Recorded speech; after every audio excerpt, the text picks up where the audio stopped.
My older brother spent 15 years taking care of our parents alone.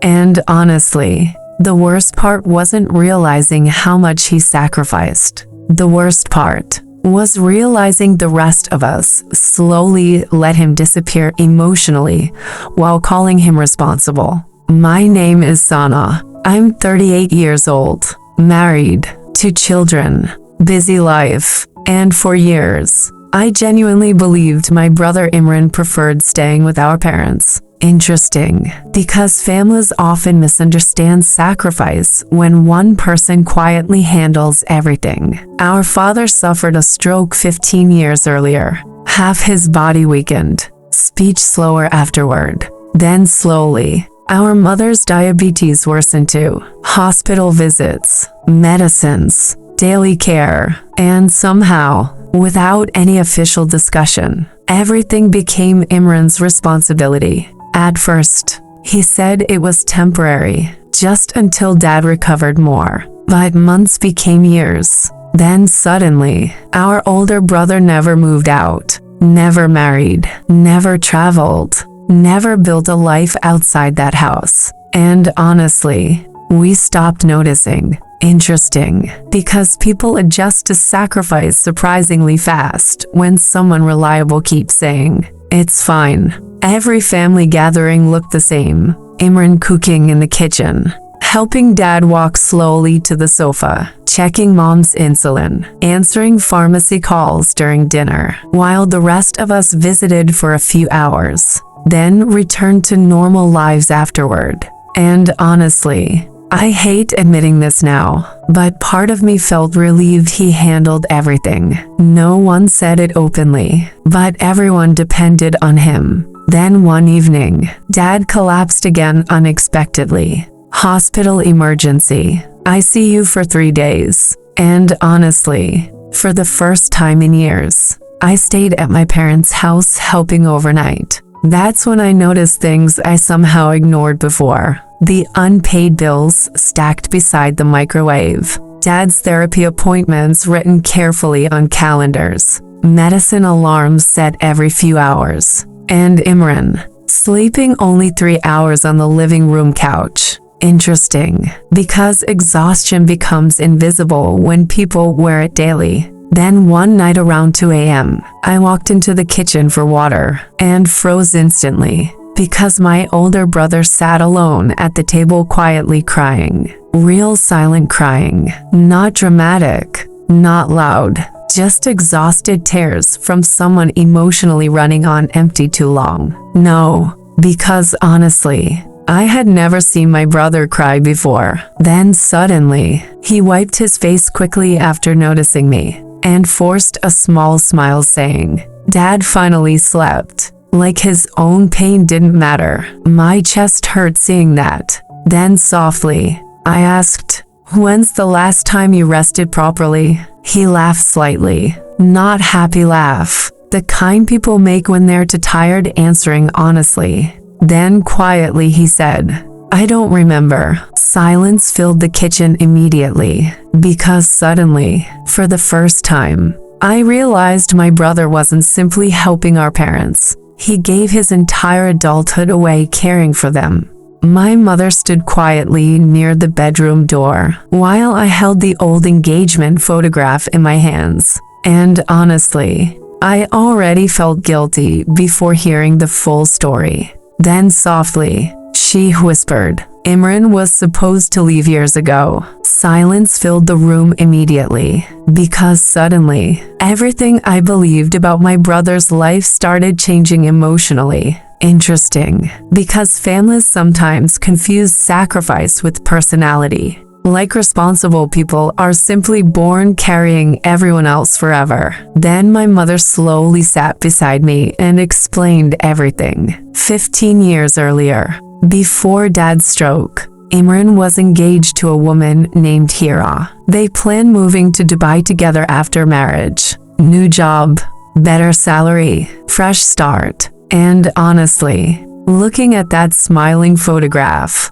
I barely recognized my own brother. He looked lighter emotionally, hopeful. Then Dad suffered the stroke 2 months before the wedding. Everything collapsed afterward. Hospital bills, emergency surgeries, therapy expenses. And according to my mother, Imran postponed the wedding temporarily to help the family recover. Interesting, because temporary sacrifices quietly become permanent sometimes. Then months passed. Dad's condition worsened. Mom's diabetes became unstable. And slowly, the family started depending completely on Imran emotionally and financially. Then softly, my mother admitted something heartbreaking. We kept telling him just one more year. My chest tightened painfully now, because honestly, that sentence destroys people slowly without anyone noticing. One more year, one more sacrifice, one more delay. Then eventually, Kira stopped waiting. No dramatic fight, no betrayal, just exhaustion. According to my mother, she cried during their final conversation and said, "I feel guilty loving someone who already belongs to everyone else." Silence filled the room, because suddenly, my brother didn't lose his future in one moment. He lost it little by little over many years. Then later that evening, I finally asked Imran directly, "Why didn't you ever tell us?" He stayed quiet for several seconds, then softly laughed again. That same tired laugh. And honestly, it hurt hearing it now. Then quietly he answered, "What would have changed? No anger, no blame, just exhaustion." Interesting, because some people stop asking for help after being strong too long. Then he admitted something even worse. There were moments he almost left. Real moments, job opportunities abroad, friends offering support, even Hira begging him one last time to choose his own life too. But every time, he looked at our parents and stayed, because emotionally, he couldn't handle the guilt of leaving sick parents alone. Then suddenly, another painful realization hit me hard. The rest of us always praised him, called him the good son, the responsible one. But honestly, we used those compliments to avoid sharing the burden ourselves. Interesting, because appreciation means very little when one person still carries everything alone. Then the next morning, I started helping properly for the first time in years. Doctor appointments, medicine schedules, insurance paperwork. And honestly, I became exhausted after only 4 days. That's when the truth finally hit me emotionally. My brother lived like this for 15 years. 15 years. No weekends off. No emotional break. No personal future. Then one night, while organizing bills together, I discovered something else hidden inside a folder. Loan documents. Large ones. No. Impossible.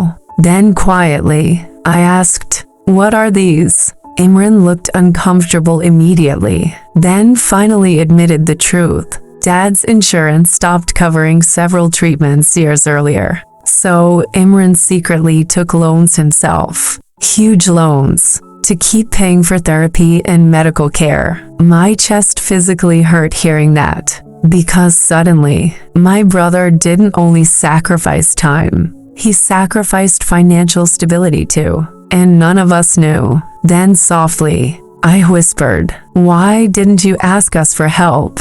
Silence again. Then he answered honestly, "Everyone already had their own lives." That sentence shattered me emotionally, because honestly, he wasn't wrong. We visited, we called occasionally, we brought gifts during holidays. But at the end of every day, we returned to normal lives while he stayed behind handling reality. Then something finally changed. For the first time in 15 years, our family sat together honestly. No pretending, no avoiding difficult conversations. And slowly, responsibilities started dividing properly.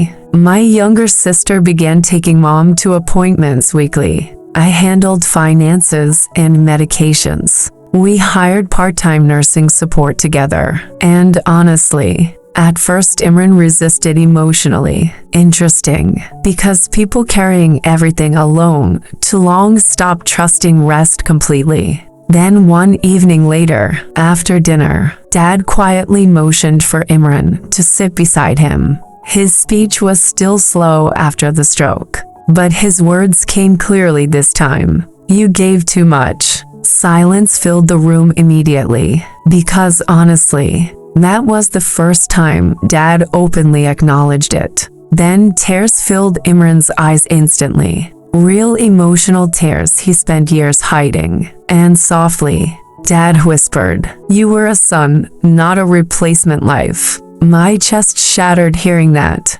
because suddenly, all those lost years finally became visible emotionally inside our family. Then months later, something unexpected happened. Imran started living again slowly, not dramatically, just small things. Meeting old friends, traveling for short weekends, smiling more naturally, sleeping properly, and honestly, for the first time in years, he looked younger emotionally. Then one evening, while drinking tea together quietly, he admitted something heartbreaking. "I forgot who I was outside this house." Interesting, because constant responsibility slowly erases people's identities too. Then softly, I asked him something important. "Do you regret staying?" Long silence followed. Then he looked toward our parents, resting peacefully nearby, and answered, "No, but I regret staying alone." And honestly, that sentence changed me permanently, because family responsibility should never destroy only one person while everyone else watches comfortably. Then, while helping Mom prepare dinner that night, I finally understood something important. In many families, one child silently becomes the emotional backbone for everyone else. And over time, people stop seeing the sacrifice because it becomes routine. Thankfully, before it became too late, our family finally saw my brother not as the responsible one, but as a human being who needed support too. And somehow, that honesty gave him part of his life back again.